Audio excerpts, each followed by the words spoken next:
Warning: the material discussed in this show may be sensitive or a trigger for some listeners.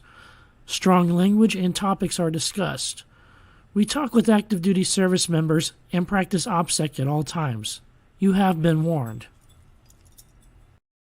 The Bipolar DM, Jason Caughton.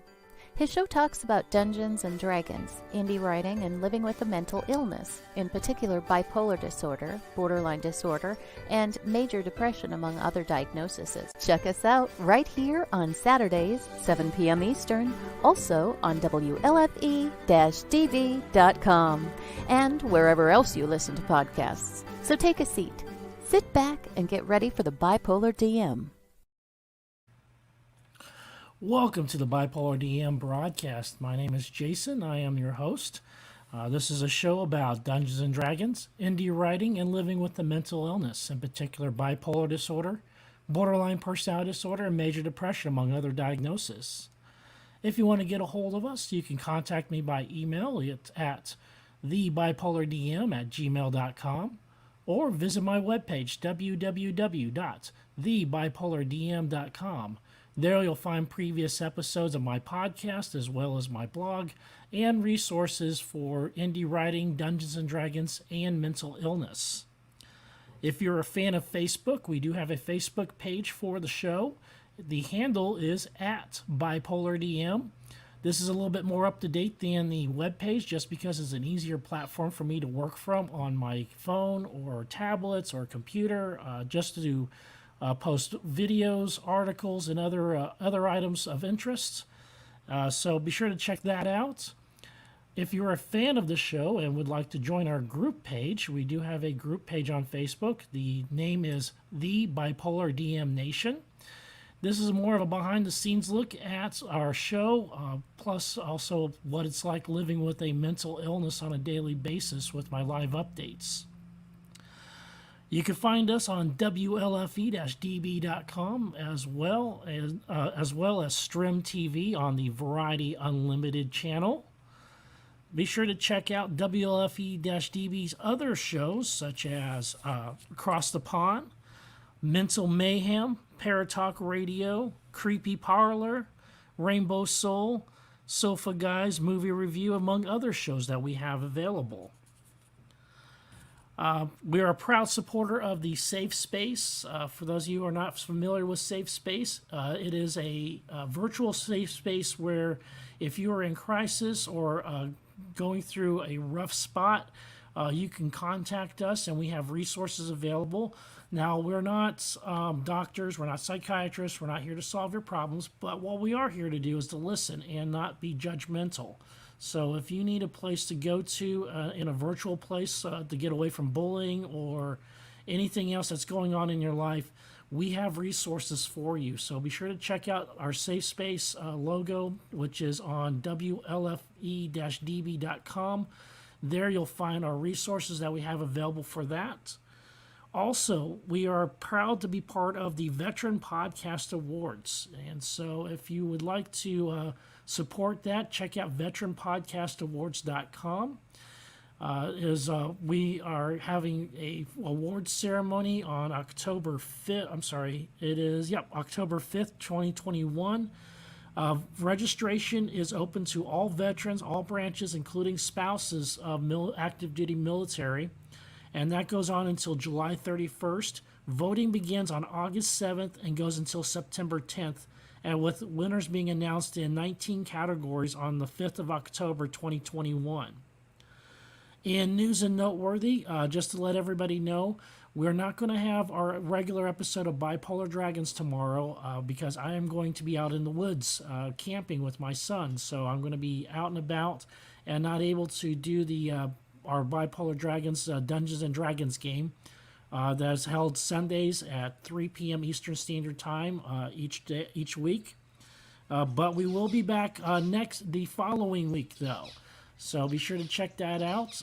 We have a lot of great players coming up on there, especially guest players. And if you'd like to be a guest on the Bipolar Dragons and play a game with us, give me a shout out either through the messenger down below on Facebook, or you can also email me at thebipolardm@gmail.com.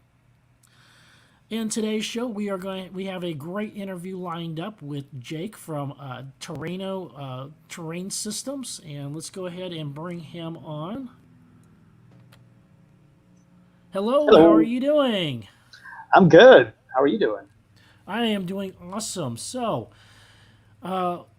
you have a system of terrain that we're going to talk about today, but before we get into that, I kind of want to get a little background information about you, and then we're going to go into what is the Terraino system. And so, first of all, I would like to know is how did you get into role playing games? That's a well, it's a lifelong thing. Yeah.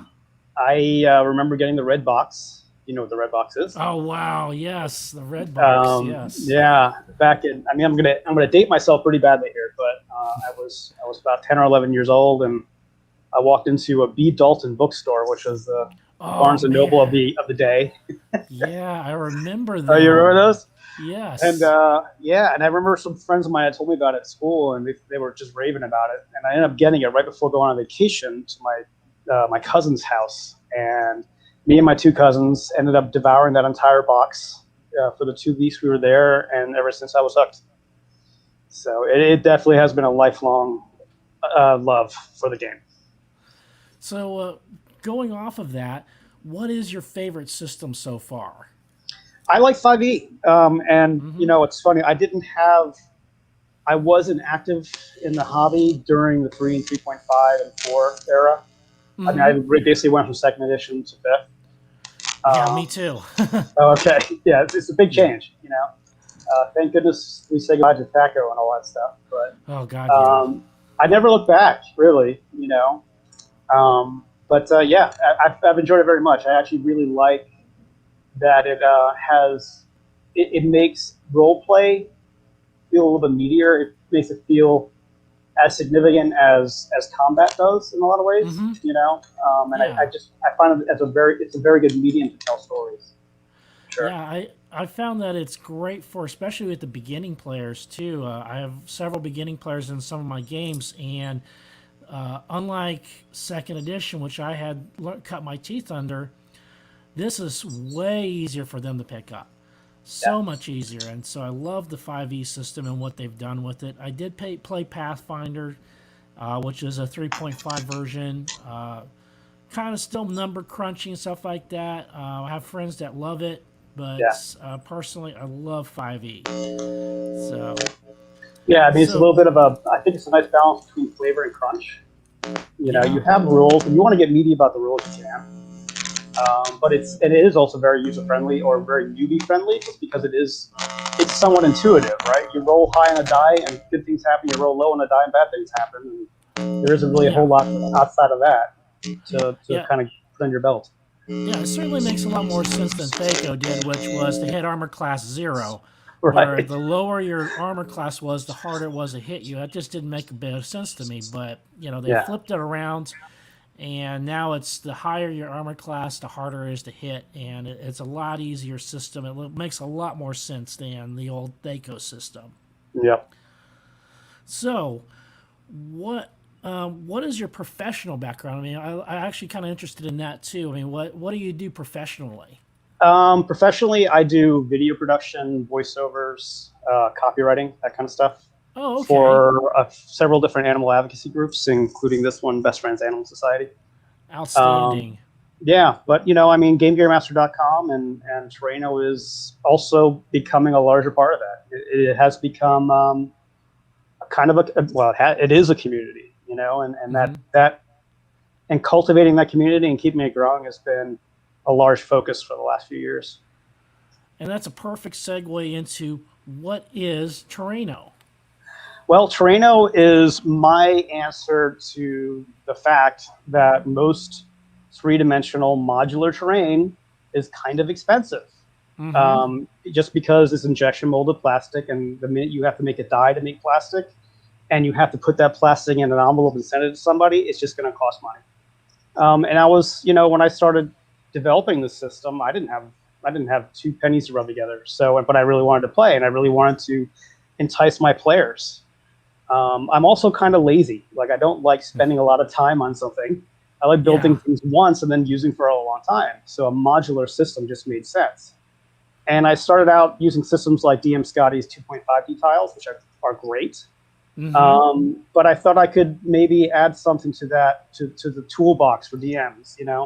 While those tiles are really great and I like them, I do think that there is a lot of dividends that pay off for you as a DM to have something Mm-hmm. truly three-dimensional at your table.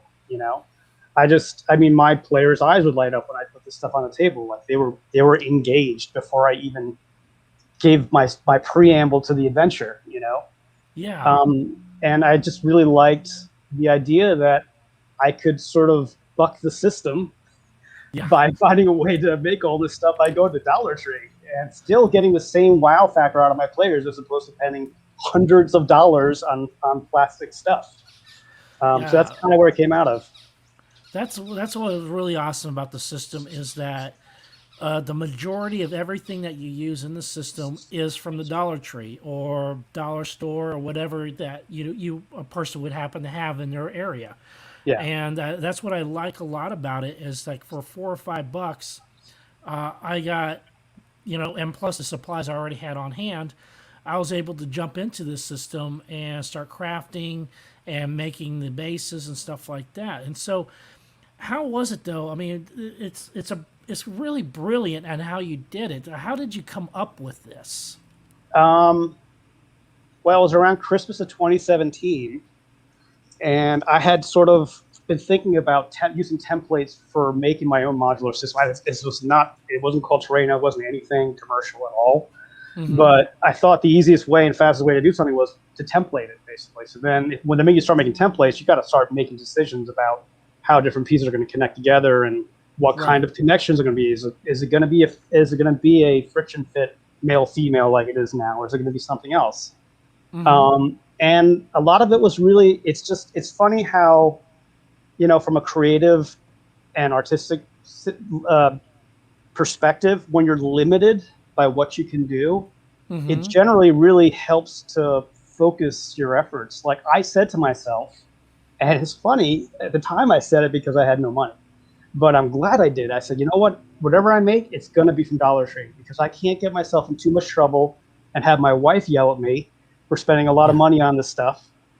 So I said, okay, if I can find it in the aisles of Dollar Tree, then it's only going to cost a few bucks, and then at least I won't get in too much trouble. So then I made the first prototypes, which was just one little grid and like 8 walls and some connectors. And I was like, it actually came out a lot better than I thought it would. I thought it was going to be some really kind of flimsy junk.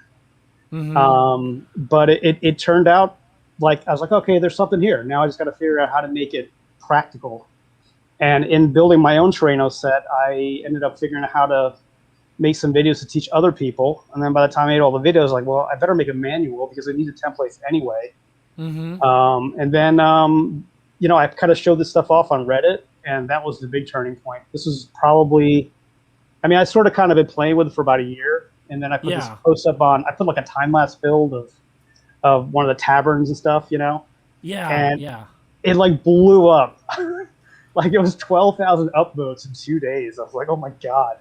Like it's still to this day, it's the #1 rated post on our DNDIY. Mm-hmm. And the last time I checked, I haven't checked in a while, but last time I checked, it was in the top 50 posts of all time on RD&D. So super proud of that. I'm like, okay, there's people who like this. There's people who want this. There's people who want to learn this. So then I took it a little bit more seriously. I came out with another manual, 2 more manuals actually. Kind of started trying to get the word out about Terraino. And I've been in many communities online, mostly gaming communities, and they can kind of go either way. Sometimes you got a lot of salty folks. Mm-hmm. But it seems like we in the Terraino community have really gathered together a great bunch of folks who are super supportive of each other. You have guys in there who are pro crafters and people who have never crafted before. And they talk and develop friendships and help others. And it's been a great thing, It's been a really, really positive thing in my life for sure. Now I'm an experienced crafter myself, so I've worked with DM Scotty's system. I worked Yeah. with Black Magic Craft Yeah, system he's with awesome their too. tiles and stuff like that. But For the novice crafter, somebody who has not done this before, is this a difficult system for them to pick up? That's a hard question to answer. The blanket answer I say is probably not. We do have some folks who have disabilities. They may find some challenges in it, both kind of learning disabilities and also physical disabilities. In fact, I'm coming out with Terraino version 2 shortly, and that is a free update for anybody who has the manuals, and that's coming out as a response to that. But that aside, disabilities aside, I would say if you are willing to dedicate, a Saturday to reading the manual, the basics manual, Terraino basics manual, and making the templates and trying to make a grid tile, if you can make it past that, then you are going to be absolutely fine. And then what I say is if you have trouble along the way, get in touch. I'm happy to help. I'm always available on my Facebook page, on my Discord channel, and pretty much any social. Just reach out, and I'm happy to help. Yeah, that was one thing that was impressed me too, was how quickly you got back to me when I just sent out an email requesting the interview, and you jumped right on responding, and you responded yourself. You didn't have a goblin working for you that's doing all your emails and stuff like that. So it's really great. This really is kind of I hate to say one man operation, but you know what a one-man operation is like, right? Yeah. That is kind of the way of the world for small business owners nowadays, and exactly. But it's also, I think that's one of our strengths, because you get into these big companies and it's hard to get a human being on the phone, and I think it's really, I can't tell you how many times I've gotten people just thanking me for responding to their questions. I'm like, that's my job. That's like part of what you gave me your hard-earned cash for. You bought the manuals and you bought my time. I'm here for you, and I wish more companies would see that. And I think that's why we get consistently rated 5 stars on all our products. Yeah. It's, and if there ever is a problem, I'm happy to try to make it right with folks. I think that's a really important part of it. And people mirror that too, like I'm helpful to others and they're helpful to new Terraino builders. And it's great. It just sort of trickles down. Yeah, one thing that I liked a lot too was the affordability of the manuals. I went ahead, I bought the bundle pack where you had everything all together, and they were at a discounted rate. But even at the regular retail rates, it was still, I'm not dishing out $50-$60. It was actually very affordable. Just to buy the manuals and get started. So that was the other thing that was very impressive about your system too, is that to get in through the front door, you're not dropping a whole load of cash. Right. That's probably one of the great strengths that you have with your system too, is that it's the accessibility for people who are on a budget, and crafting on a budget. And I'm really very aware of that. You can get started with the first Terraino bundle of the Quick Start manual and the Basics manual for $19.99. And it comes with a 14-day money-back guarantee. So you could get it, read the entire thing back to back 5 times, and still return it if you find out it's not happy for you. No questions asked. If Terraino isn't for you, that's fine. I wanted to make it, because a lot of times too, like I noticed early on, people were like, "Hey, I really want to get this, but it's not payday yet." And I'm like, okay. So these are folks who are living paycheck to paycheck, and I want to give them a good experience. And if they don't have a good experience, I want to give them a great experience returning it, because I think that all goes around, the last thing I'd ever want to do is sell the manuals to someone who was unhappy with them. That doesn't do me any good or them any good. So, and that's also a lot of the pricing for the manuals is really, I'm very aware of keeping the system affordable. So that is a very large part of why the manuals are the way they are, especially specifically digital, as opposed to being on paper. Because the minute you have to put, type on paper and then bind it and put it in an envelope and get it to people, you're gonna get really expensive really fast. Yeah, so that has been a challenge for some folks, because they do want to have it on. Some people do want to have a physical book, and a lot of that's also about education too, because with a physical book, you still have to. You're going to lose a lot of the features of the manuals. You also would only have one copy of all the templates. If you have a printable file, you can print out as many as you want. So there's definite advantages to the digital that may not be fully, they may not be something that jumps right out at you from the beginning. Right. So what is it about your system, though, that makes it really stand apart from the commercially available systems out there? First of all, I love a lot of the commercially available systems. I think they're gorgeous and beautiful, and they for what they are. I mean, I think if you have the cash to put down hundreds of dollars, and you're not interested in having that sort of gratification of making it yourself, there's a lot of great choices out there for you. Personally, I've always been a maker, so I like making things and showing it to people. That's what gets me up in the morning,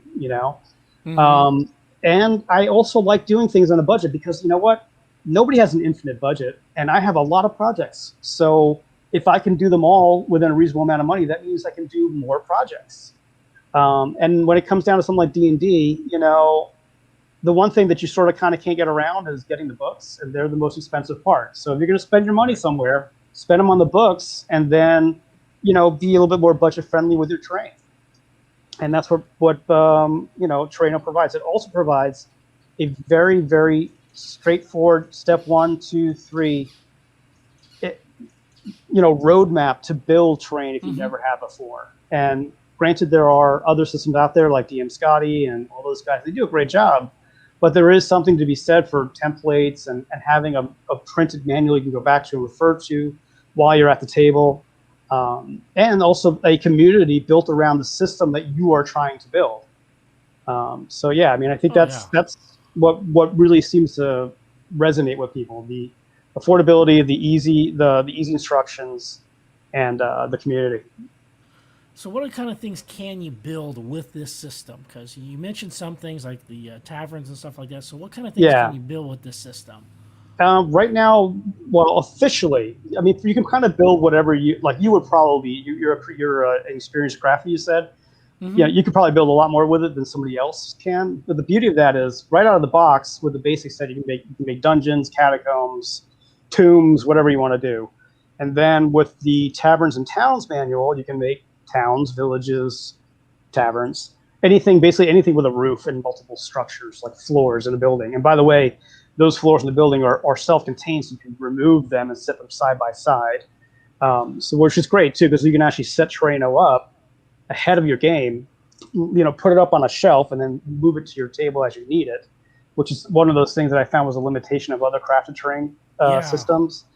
But to answer your question, basically, if you look in the background, actually, that's a part of the new Strongholds book that's coming out later this year. Yeah. But the system is also designed to be, it can also be a blank slate. So if you have, for instance, a lot of people ask me, do you have a sci-fi setting? I'm like, well, I don't, but maybe you'll be the first to do one. Yeah. And the reason I haven't released a sci-fi setting is that that's not my thing. I wouldn't be able to do it justice.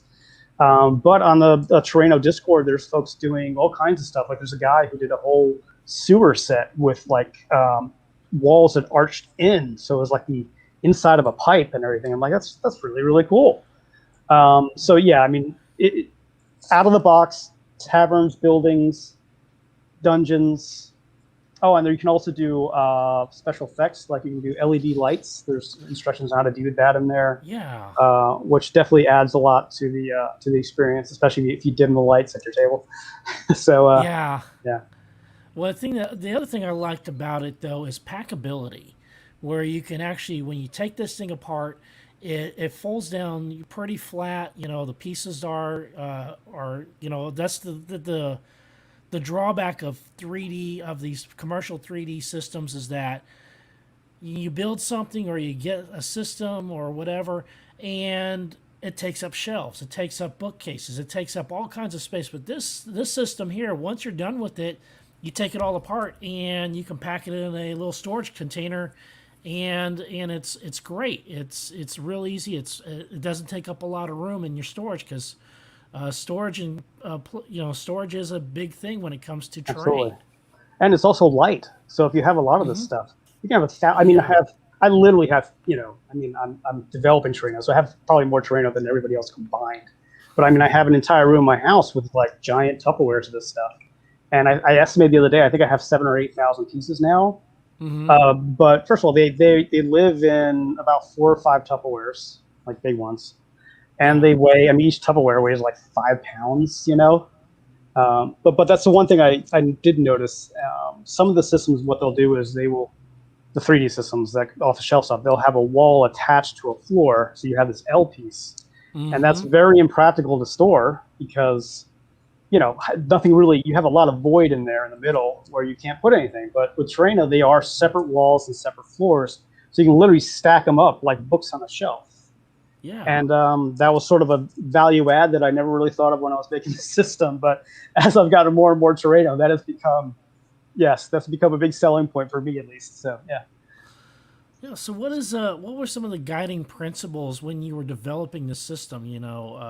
That you had kind of this idea in your mind about how you wanted to build this, but what were some of the guiding principles behind it that influenced you when you were developing it?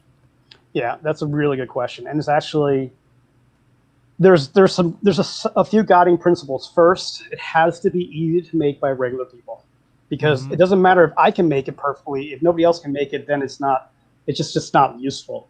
It also has to be reasonably fast to make, and it has to be able to be made by materials that are readily available. So you don't have to go order strange stuff on Amazon and wait a week to get it. You can just go to Walmart, you can go to Dollar Tree and get the stuff. Yeah, you're not going to Um, Home Depot right, right. for XPS foam, which is great That's stuff, the thing. but Like, yeah. you got to buy a 4x8 sheet of it too. It's like, where do you put this? How do you even get it home? Yeah. But yeah, so I just didn't want to have, and also like, people love hot wire cutters, but I didn't want to have people go out and have to spend $100 on a hot wire cutter just to have the system be accurate enough to work. Mm-hmm. So those three things, plus it has to be something that I can teach other people to do, and have it be not too intimidating. And Mm-hmm. that is, I have a sliding scale of success on that. I think there are certain things that I need to improve in the system that are going to be improved. But those are the guiding principles. It really has to be forgiving of human error too.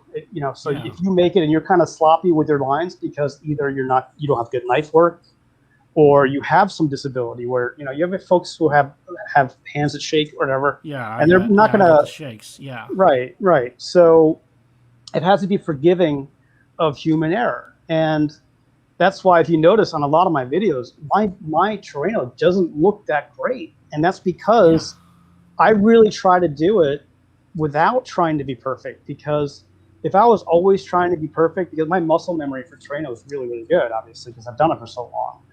But I want to always make sure that I am making bad Terraino, quote unquote bad, and it Yeah. still works. So regular people who are making their first Terraino set will have a good experience with it.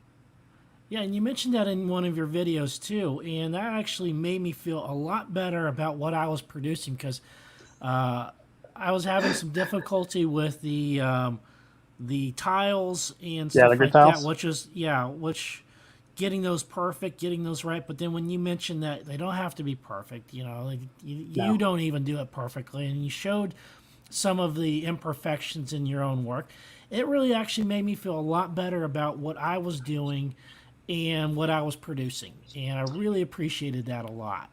I'm super glad to hear that, because there is this.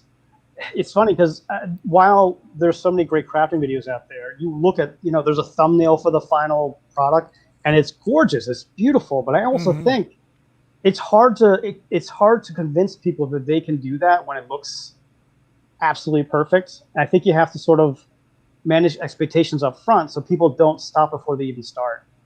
Yeah, I think that's very exactly. important. Yeah. Yeah, and the other thing that like DM Scotty and Black Magic Craft and the rest of them, you don't see the hundreds of hours they have put into making bad terrain, before they put the video out, Right. so you kind of missed out on all that stuff where, all the mistakes they made or Right. all the flaws they made and stuff like that. And so when you see their terrain, you're looking at, wow, this is polished, it looks great, and then I'm looking at mine and it looks like drunken monkeys had made it. Right. And I mean, you're also looking at the final product of their hundreds or thousands of hours of experience, you know. And I'm not saying that people can't knock it out of the park on the first try, but I will say I wasn't one of those guys. Never have been, you know. But I really wanted Terraino to actually get you to the point where you were proud of what you made. That's all. You know, from there, you can only go up from there. If the first thing you build with Terraino is something you can put on your table, and your players go, "Oh, that's really cool," you've won. You've made it. You know, and I think at that point, you're gonna if the bug doesn't bite you, then making terrain is not for you. But if it does at that point, you're gonna be a lifer. You're gonna like it because you know it's. I actually had a family member that it's funny. Life is long, right? I mean, I used to be into I used to do model railroading, and I had a family member. I had a family member who wanted to get into model railroading, and he was really like, oh, he was really great at the electronics and laying out the rails and stuff. I was like, so what are you gonna do? What theme are you gonna do? He's like, oh, I'm just gonna lay out rails on a 4x8 and play with them because I just really like the electronics stuff. I was like, well, why don't you have a mountain range and why don't you have like a little train system? I can't do that. I'm not artistic. I'm like, no, you're fine. You're fine. You know. He's like, no, that's not my thing. And I literally took him to a train convention, a model railroad convention, and showed him all this stuff. And he talked to a guy there. This relative's older than I am, and he talked to a guy there about his age, and he was so nice and so helpful. And he basically convinced him, like, look, I didn't know what I was doing when I first started. I had no idea. And you know, my first things that I made were garbage, but I learned, and it is a learned skill that it's not about artisticness. It's a learned skill that you definitely can learn. And with that little bit of confidence, he went and made, I mean, he made the best model railroad I've ever seen. I mean, it blew mine away. It blew my friends away. And that was his whole retirement, you know, and that before that, he was going to remodel his bathrooms. And that was going to be his retirement. And then instead he made this beautiful piece of art, you know? So, and being able to, right. And being able to maybe do that for other people, just with a manual that I wrote, that feels pretty good, man. It feels pretty good, you know? So. Yeah, that is great. All right, we're going to go ahead and we're going to take a break for a commercial real quick and then pick right back up. And let's go ahead and get over to our commercial. All right. Rainbow Soul, a queer perspective on spirituality. Join Hollis Taylor, a non-binary author, witch, psychic, and alchemical mage, with fellow drag king Lacrosse Ortiz, a Jewish Taino that identifies as an atheist. These guys explore deep spiritual topics with weekly special guests and offer dream interpretation and tarot readings and more. Explore spirituality beyond mainstream religion with these uniquely queer perspectives. Dive deep into the Rainbow Soul. A live discussion on Sundays, 5 p.m. Pacific, 6 p.m. Mountain, 7 p.m. Central, 8 p.m. Eastern Time on Sundays. Just hashtag Rainbow Soul Vodcast on YouTube, Facebook, Twitch, and more. Hashtag Rainbow Soul Vodcast. Featured on the LGBTQ Friends channel, the WLFE DB Network.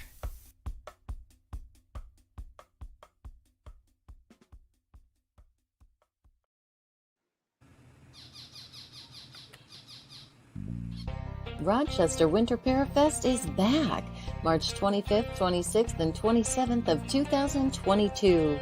Come say hi to Naked and Afraid celebrities Melanie Elizabeth and Trent Nielsen, Haunted Case Files Jack Kenna, Monster Quest Steve Coles, and more. This event has it all: paranormal investigators, UFO researchers, Bigfoot researchers, and even photo opportunities for the kids with Buddy the Bigfoot. Oh, okay, adults too. Come on down and get a tattoo from Ink Master Tony DeVille. There are psychic gallery and individual readings, as well as radio personalities, authors, jewelry, makeup artists, and so much more. It's only $15 per person, and children under 10 are free. March 25th, 26th, and 27th of 2022. For more information, go to WLFE-DB.com. Yes, Winter Parafest is back. Valley Oak Event Center, Geneseo, New York, next to Denny's.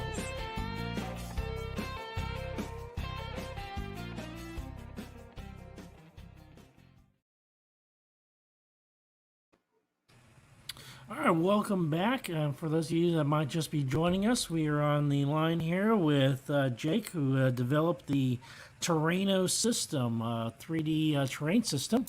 And so I want to talk a little bit.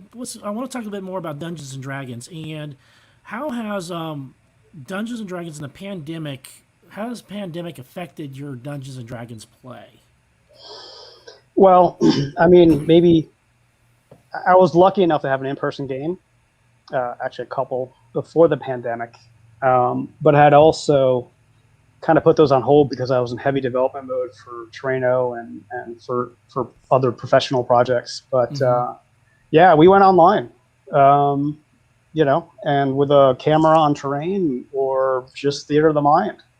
But I will say, what also happened was, it's funny, like there's folks, that's when I first started seeing folks coming into the Terraino community that had nothing to do with D&D.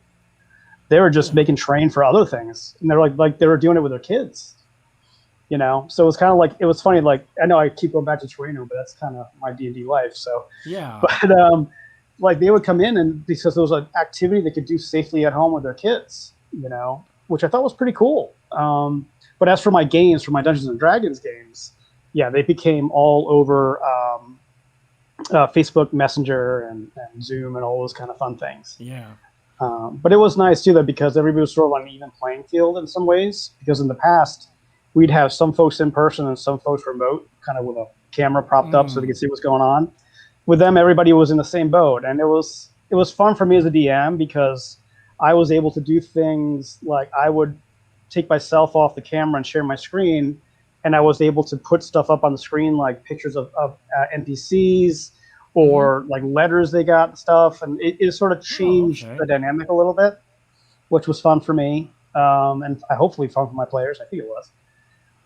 So yeah, it was good. It was good.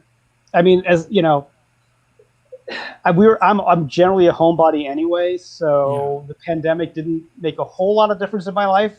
That's sad to say, I guess, but since my professional life is mostly online too, most of my clients are all over the country. Well, all my clients are all over the country. I'm always online anyway. But yeah, I mean, it was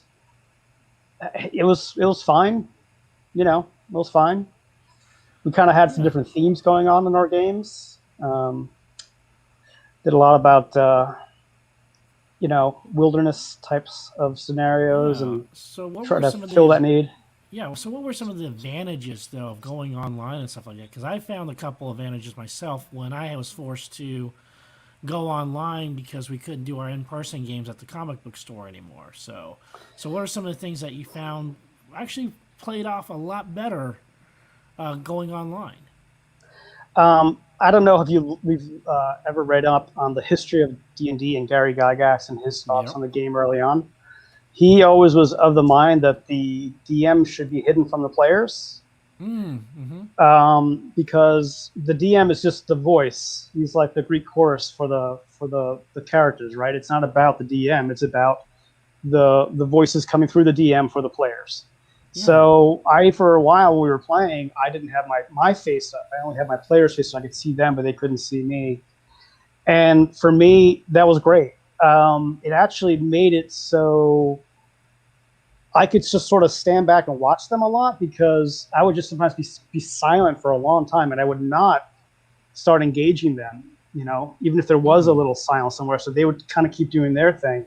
And it also let me behind the scenes do shenanigans, like trying to figure out what I was going to do next and whatever. And, fudge a roll here or two, because I mean, never let a bad roll get in the way of a good story. Yeah, exactly. Right. So, I mean, I think the experience there was good. It was a different way of playing. It's not like you have to have a poker face on, in certain situations. Yeah, it was kind of neat. I liked it, actually. I did. I Yeah, thought it was kind of cool. one of the things I found was scheduling became so much easier Oh because well, you didn't yeah. have to take into You got free account. time. Yeah, well, you have free time, but also you didn't have commute time That's because true. I had people that were driving 20, 30 minutes to get to the game, and so scheduling became a lot easier when, hey, we got to be here at this time online. Right. 5 minutes before you jump on, and Yep. you don't even have to put pants on or anything like that, so found scheduling to be a lot easier, and then as players began to move out of state and stuff like that, we were able to keep the game going without any hiccups. Yeah, That that's what happened to us too. normally, yeah, normally if we had been in the just doing an in-person game, when those players had moved out of state, that would have been it. Then we'd be Right. scrambling to find somebody else to replace them. And so scheduling became a lot easier with doing because of the pandemic. However, I do miss the in-person games a lot. Yeah, me I too. miss it's not impossible to do the socialization. It's not impossible to do the fellowship online, but you got to work at it a little bit more and be a little bit more crafty in how you pull it off. I find. Yeah. I mean, it was a different. I ran a different type of game too. Like I ran Yeah.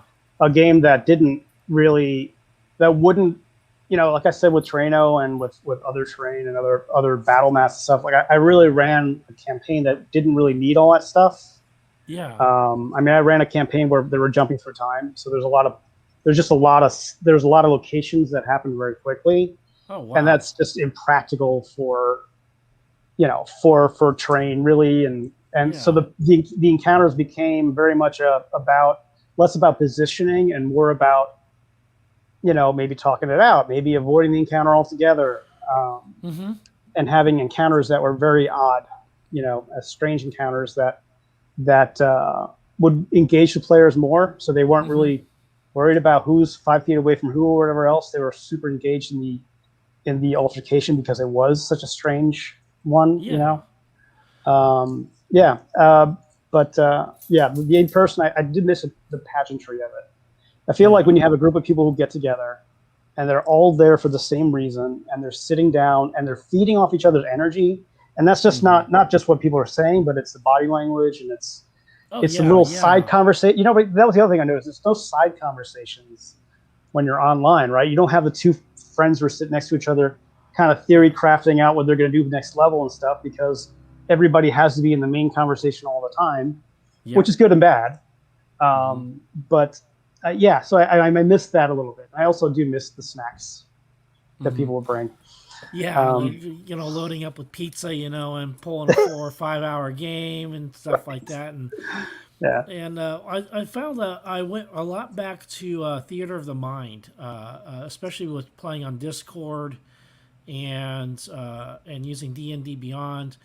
That I went back to the roots of Dungeons and Dragons of theater of the mind, and it's just recently that I dug out my terrain system and got another camera, and a camera mount that looks down on the terrain, and got back into doing that again, and it's definitely been a plus to the game, especially when we're coming into combat and stuff like that. But it really worked my skills and worked my muscles, though, that I had get a little lax with working theater of the mind, yeah, and so that's one of the things I found with the pandemic and going online.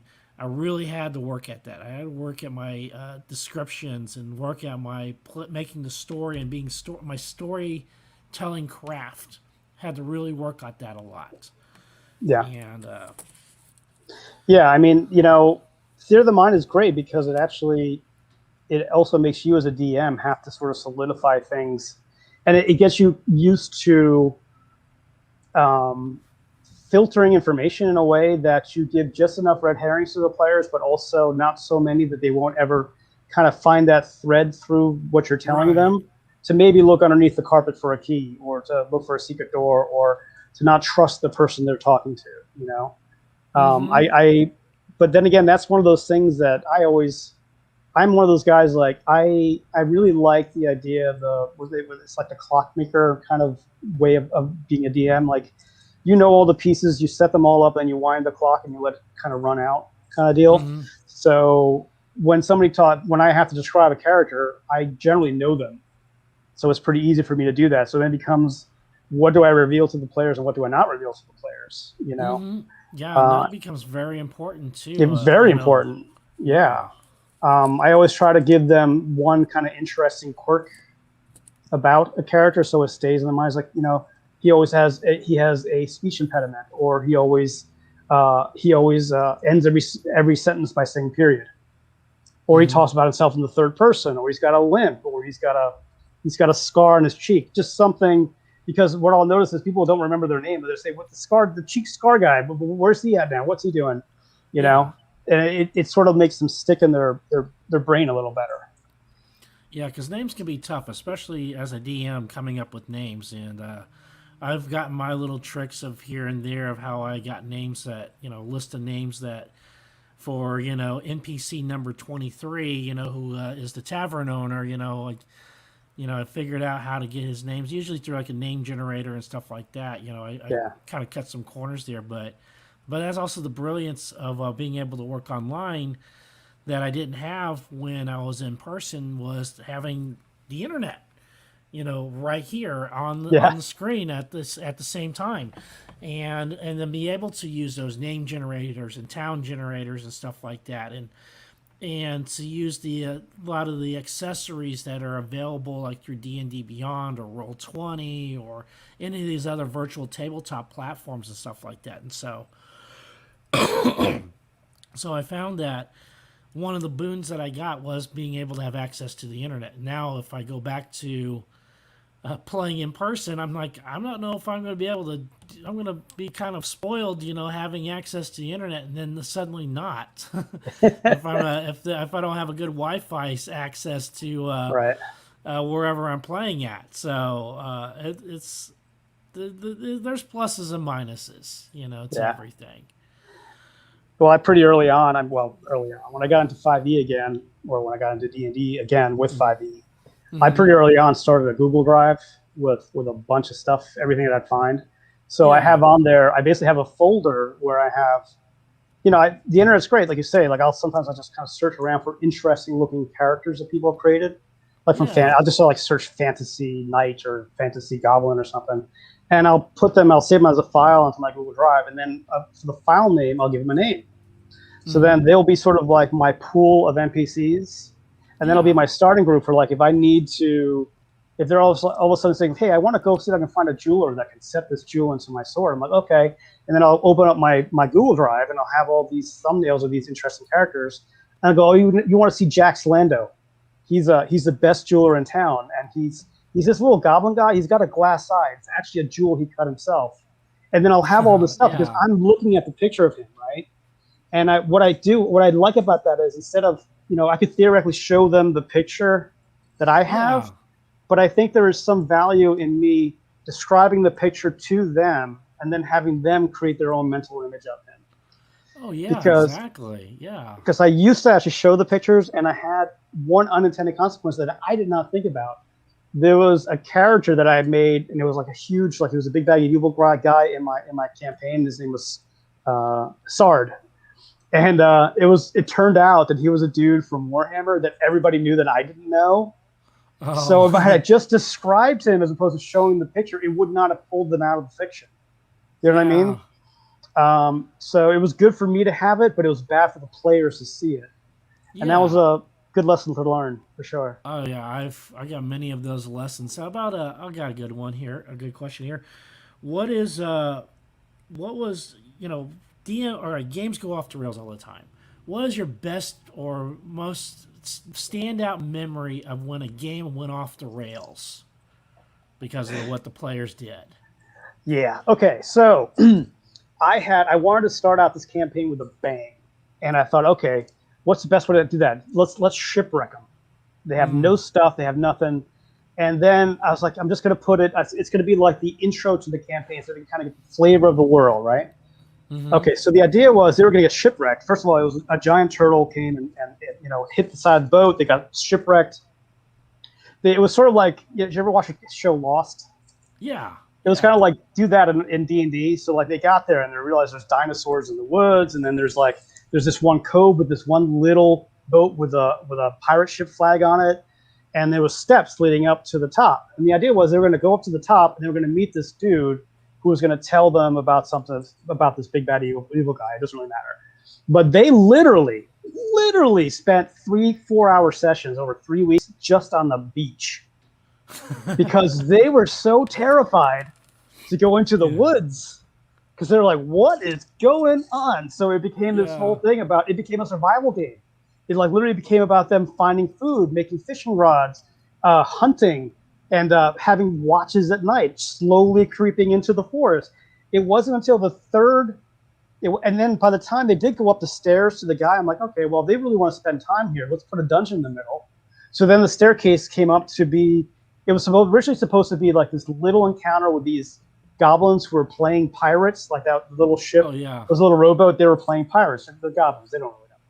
But it became this whole thing. Like there was a whole ecosystem on this island. There became something called the Allfather, which is basically like this Godzilla creature that gets awoken when the balance of good and evil in the world is thrown into tumult. And that was going to be all this kind of stuff. But basically, they spent the first 3 sessions on the beach and then like the next 6 months on that island. And it was supposed to just be the introduction to the entire campaign. So, yeah, but it was a fun thing. Like so many cool things happened with that I would never have thought to do. Like also, there was a guy that they really fell in love with, the first mate on the ship, who was a throwaway random character. His name was Percy. They loved this guy. I don't remember why, but he was sort of like the voice of reason because a lot of the players were acting like players do, like crazy people. Yeah. So what I did was, when they got up to the top, they finally got into the dungeon. They had left Percy to stay with all the people because there were regular civilians on the boat too. Really like that Lost kind of a vibe, that show Lost kind of vibe. So they get up there and they come along a line of jail cells, and they notice in the first one they recognize a couple of people from their ship, like, oh wow, that's that and that person. So they rescue them, and it was getting towards the end of the night. I'm like, okay, let's throw a zinger. So they get to the last jail cell and they see that Percy's in there, and they're like, wait a minute, we left Percy on the beach. And the cliffhanger was Percy said, I've been here for 3 weeks, and that's where we stopped. They were like, what? Yeah, so I turned the Percy on the street into a doppelganger, and while they were gone, he went and started assassinating all the people on the beach and stealing all the crap. Yeah, so they were flipping out, trying to get back to the beach because they knew something was really, really wrong. Yeah. So then I put stuff in front of them, and it became a whole thing. And then they started chasing this guy. They started calling him a Man in Black. And he turned out he was part of this mystic brotherhood that was trying to kill the Allfather, that Godzilla creature. So it became this whole thing that never would have happened if it wasn't for my players being really, really gun shy. Yeah. It's amazing. That's probably one of the biggest skills I learned is to throw away the notes when things go off the rails and to improvise with the players, and make it up as I go along. And it's amazing where a storyline will go without even thinking about it, or even, without even coming up with the ideas. The stuff that players will come up with makes for great Dungeons and Dragons when you can throw the notes away and just go with it, and to improvise and to be able to think on your feet. And I like what President Eisenhower, then General Eisenhower, had said, which was it's a good line. Which was I believe it. How did it go? It was plans barely survive meeting the enemy or something. No, that was the other one, which is it was like something about don't make a plan, but you can't plan for success, but you can't have success without planning, or something along those lines. Right. Basically, it does go. Your plans go right out the window at first contact with the enemy, but you got to have planning if you want to be successful. And so going off of that, it was really great to learn how to improvise and adapt as a dungeon master. And I think that's probably one of the best skills to learn as a DM, is to be For able sure. to do that, because players, they're not running on a script. They don't have plans. They're making shit up as they're going along, and they're throwing Just like monkey we are. wrenches. Yeah, they're just throwing monkey wrenches left and right into stuff that you've been spending weeks on planning, and you got this big bad guy you really want him to face off, and then they and then they go murder hobo and assassinate an entire village, and Right. stuff like that. And so it's Yeah, I've kind of noticed that over the years. I mean, I used to be really. It's very easy for the DM to get into this whether they know it or not, the DM of telling a story as opposed to sharing a story with the players. yeah, And one thing I've noticed over the years is that what I generally do is I give the players a lot more leeway than they realize they have. mm-hmm. And I'll just say, you know what, in the course of this campaign, there's 3 things that kind of have to happen because those are the things that they're the connective tissue of the campaign. Yeah, And when they happen, I don't really care. And when it feels right, I'll make them happen in a way that hopefully the players will not feel like it was manufactured. yeah, For instance, that Percy thing, the imposter of Percy, I knew I kind of wanted to do that for a while. I didn't know how. yeah, But I also thought I think of it in terms of, I want to get my players back to the table. So I also think of it too that, if I am going to throw something in that may not be exactly in the direction that the players want to go at the time, I want to do it in such a way that entices them to come back to the table or makes them ask a lot of questions that they have to live with until the next session.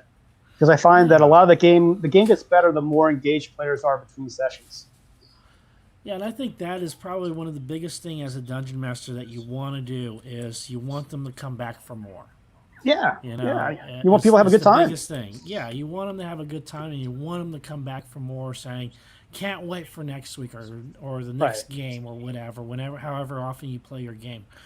And so, all right, we're just about at time here. I want you go ahead. I want to plug in your website. Where can they find your system of terrain? Yeah, you can go to GameGearMaster.com. You can also go to Terraino.com. They take you to the same place. GameGearMaster.com right now, we're running a special where you can get the entire bundle of Terraino manuals for $15 off. So you can get everything Terraino for $34.99. Or if that's a little bit too much for you in the beginning, $19.99 will get you the basics bundle. Yeah. Outstanding. Well, thank you so much for coming on. I'm going to go ahead and put you in the back and Thanks. Well, thanks for having me. close this up. So, thank you so much. All right, and that is going to be it for today. I want to thank everybody who showed up and watched with us, tuning in to the Bipolar DM show. You can watch us live on Saturdays, 7 p.m. Eastern Standard Time, here on WLFE-DB.com, on Strim TV, on Variety Unlimited, as well as Facebook Live at Bipolar DM. Or if you do a search for the Bipolar DM show on YouTube, you can find us there. We're also on Twitch TV now. So if you go twitch.tv/the Bipolar DM, you find us right there, and we have our show available there live as well as previous episodes. If you want to get a hold of us, go ahead and email me at thebipolardm@gmail.com. Visit my webpage, www.thebipolardm.com. Facebook, that is at Bipolar DM, and our group page is The Bipolar DM Nation. You can listen to this show anytime wherever you find your favorite podcasts. So we are also on all the major podcasts such as iHeartRadio. We got a whole list of them right here. iHeartRadio and where'd my list go? There we go. Spreaker, Spotify, Google Podcasts, Apple Podcasts. So we're on a lot of different podcasts. There's all the major ones. So be sure to check us out there. And tomorrow we are not going to have our Bipolar Dragons show, but we will have it again. We will be back on the 27th of June. So June 27th, we will have our show back on and be playing again. So be sure to tune in for that. Thank you again for tuning in to the Bipolar DM show. And remember, everybody, take your meds. Yeah. Oops. Sorry. There we go. Thank you for listening to the Bipolar DM. They love sharing thoughts and ideas. See you next week, 7 p.m. Saturdays on WLFE-DB.com, where our shows are your shows, and that makes for great talk radio. WLFE Digital Broadcast Network is on TV. You can watch all of our shows on WLFE-DB.com. Check out our channels: Paranormal View for all of your paranormal type shows, LGBTQ Friends for all of our LGBTQ shows, Variety Unlimited for all other shows. It runs 24/7 right on WLFE-DB.com. You'll even catch the lives, all in one place. Never miss an episode, past or future. WLFE-DB.com, where our shows are your shows.